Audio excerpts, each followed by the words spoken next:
What is going on, people? Joey Talks Boxing, a new video. I know I've been out for a while.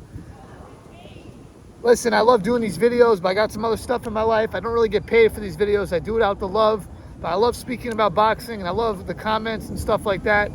I've been slacking, but that's part of the reason why. But it's been a long absence, but I'm back now.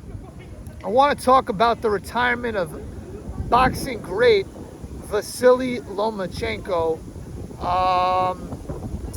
Not surprising, because I had known that Lomachenko was going, he was leaning towards retirement. That was spoken about, for some time now. Not really unexpected. I think that he was planning on retiring if he had beaten Devin Haney and became undisputed. But then after that fight didn't go the way that he wanted it to go, he wanted to walk out with like a win. And he did that versus Kambosos. Great way to kind of close out his career, being the first guy to stop George Kambosos.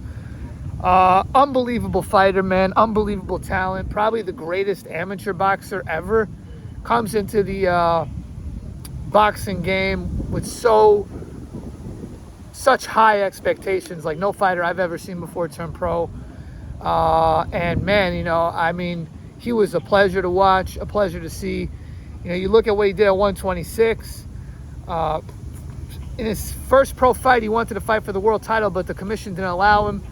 He then fought for the world title in his second fight versus Orlando Salido, who missed weight, and I don't even think tried to make the weight. And that fight was a close fight. They gave it to Salido, very reasonable. But he was so dirty in that fight, fighting low. And I think Lomachenko's lack of pro experience hurt him in that fight. I think that had he taken more tune-up fights and then done that fight, he would have easily beaten Salido. Or had he done a rematch with Salido, which he wanted to do a few fights later, but Salido turned that down, even though he was being offered the highest paid of his career. I think he would have beaten Salido easily, probably stopped him at that point. But it didn't go his way. But what does he do in his third fight? This is what's crazy about Lomachenko and just how confident he is as a fighter. He fights in his next fight the number one ranked guy in his division, the guy who was even ranked higher than Salido at the time, Gary Russell, who was a really good fighter, and he beats him. See, a normal guy after losing the second pro fight would do some tune-ups and then go work his way back up. He's like, nah, I'm going straight to Gary Russell in the third fight. So he's crazy. Fastest three-weight champion ever. Dominated at 126, dominated at 130, dominated at 135. And then, of course, he had the undisputed showdown versus Teofimo Lopez, which he lost in. That was a loss, and me being such a Lomachenko nut at the time, I even said it was a draw at the time, but it wasn't. He lost to Teofimo Lopez. I know he had an injury, but that's life, whatever, you lost. I was kind of critical of the way he fought that fight versus Teofimo Lopez, who's a great fighter as well. You cannot take that many rounds off early on and then bank on the second half of the fight. I know you're a second half fighter, but I thought that was a risky, I thought that was a mistake, a risky strategy, and it came back to bite him. And Teofimo won that 12th round legitimately. You got to give it up to him. Then he had a few other fights, Nakatani, Comey, Jermaine Ortiz, and then he fought for the undisputed title versus Devin Haney, a guy who he was supposed to fight beforehand, but he couldn't because of the Ukrainian war, and Haney had beaten Kambosos, but after Kambosos beat Teofimo Lopez. But I thought he beat Devin Haney. Most people thought he beat Devin Haney. The judges didn't. That's life. Yeah. And then he walks out with, fighting Kambosos, and he stops him. Great way to end his career. When Lomachenko started his career, there were some massive expectations. He was supposed to be, up there with guys like Manny Pacquiao and Floyd Mayweather and Sugar Ray Leonard and Henry Armstrong and Sugar Ray Robinson. Roy Jones, another name we could throw in there. You get the point. He was supposed to be like that to a lot of people. He never really quite lived up to those expectations, which were enormous. So you could say his career was slightly a disappointment from that standpoint, because I thought he was going to live up to those, guys. But he's an all-time great fighter, fastest three-weight champion ever, amazing professional. Obviously one of the greatest boxers of this era, and in my opinion of all time. And I think he's that great. But a few knocks on him that we'll just talk about, which I think held him back from being at that next level. Because I think his only real loss that I really care about was the Teofimo Lopez loss. Because I thought the Salido fight was basically like a draw, and he didn't even try to make the weight. And he fought dirty. I just thought that was whatever. Okay, Teofimo beat him clear, and I thought he beat Haney, and I thought he beat Jermaine Ortiz also. I know a lot of people think that fight was closer. I went to that fight.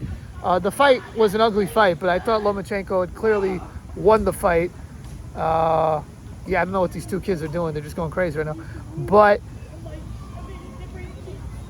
what I think hurt him was the fact that him and his team maybe mismanaged his career. And I think some of that confidence that I was talking about earlier, you could call maybe arrogance, where he feels like, I'm so great, I can fight in my second pro fight, such a rugged, tough, veteran guy who isn't a great fighter, but he's a veteran and you're not. Yes, you had a lot of amateur experience, but there's a difference between the amateurs and the pros. And I think he learned that very quickly. Had he done what he should have done, which is you do a bunch of tune-ups, not like 20 tune-ups. I'm not saying you got to go 20 and over, 20 guys no one have heard of, but you get your feet wet with 4 or 5 guys, then go for the title shot. I think that would have served him a lot better. He also says he had an injury versus Teofimo Lopez, which I think he did. And he does the Teofimo Lopez fight anyways. To me, that's a sign of arrogance. And then the Devin Haney fight, he didn't really have the leverage in that because Haney was already champion. But no rehydration clause, none of these clauses which a lot of these other guys put in there, which I don't think you should put it, whatever. I mean, I don't mind, if some guys want to put it in there. I actually think it should be across the board. Either it has to be in there or it doesn't. I don't like when they could pick and choose. I'm okay if that was a set rule, but, he agreed to all of Haney's demands and stuff like that.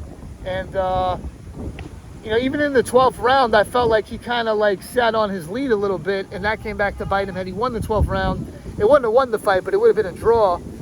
But I thought he beat Devin Haney anyways.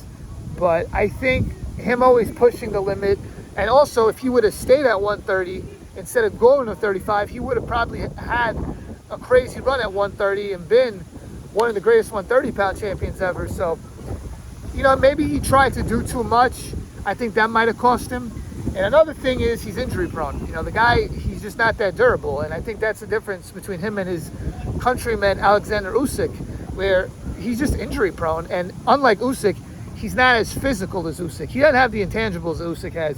He's what I would call a finesse fighter, Lomachenko. He moves beautifully. He was an unbelievable combination puncher who put non-stop pressure on opponents and made them quit. I remember he had a streak of 4 or 5 guys at 130 that he made quit one after next after next. Rigondeaux, Sosa, which I thought was his best performance of his career. Sosa, Walters, Nicholas Walters. That was the best performance of his career. Just one after the next, making him quit. That mental pressure they put on you. But he didn't have the greatest gas tank against Lopez and against Haney. He wasn't a very physical fighter, and I didn't think his ring IQ was ever at the level that a guy like a Usyk's was, a guy like a Terrence Crawford's was, Floyd Mayweather, another great 130-pound champion. So I think he lacked some of the intangible stuff, but unbelievable career. I remember a quote years ago where Vasyl Lomachenko talked about what he wanted from his career, and he said, I want to be considered the best fighter of my era. And I thought he would be considered the best fighter of his era, but he will not be. I think Terrence Crawford's the best boxer of this era.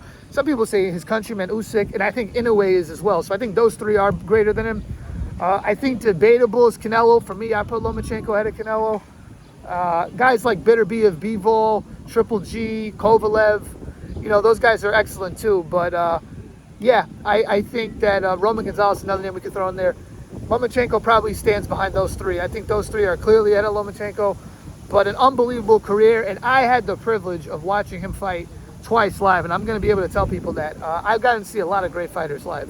Artur Beterbiev, Dmitry Bivol, Canelo, Terrence Crawford, Teofimo Lopez, Deontay Wilder, Gervonta Davis. I've seen a lot of great fighters. Luckily, I've had the privilege to. And there's something different, though, about seeing Lomachenko up close, because what he does, nobody else does. The way he moves and the way he can go in and out. I'm not saying he's the best fighter I've seen, but the way he performed was like no other fighter I've seen. Now, I only saw him twice. I saw him versus Richard Comey, where he looked sensational in that fight. and I saw him against Jermaine Ortiz, where he didn't look so great in that fight, but he still won the fight. So I saw him a little bit past his prime, both at lightweight. But man, the guy was unbelievable. I'm gonna miss him. I think history won't be kind to him because a lot of people will look at his record and they'll say, "Man, he's 17-3." But people don't understand that a lot of guys, they just build themselves up and they don't fight anybody, and then they go, 45-0, and then they fight 3 or 4 legit guys, and they, go 3-1, and those fights are 2-2. So I respect Loma for always challenging himself, taking the toughest fights, and I think that he will be greatly missed. A true great fighter, one of my favorite fighters of all time. Let me know what you guys think about Vasyl Lomachenko. What was your favorite moment of his? For me, I just love that streak that he went on where he was making guys quit. I think that streak was pretty spectacular. Yeah, but let me know what you guys think. I also thought him getting off the deck versus Linares and knocking him out, that was pretty cool. Man, I'm going to watch some Lomachenko. Please like, share, comment, subscribe. Peace.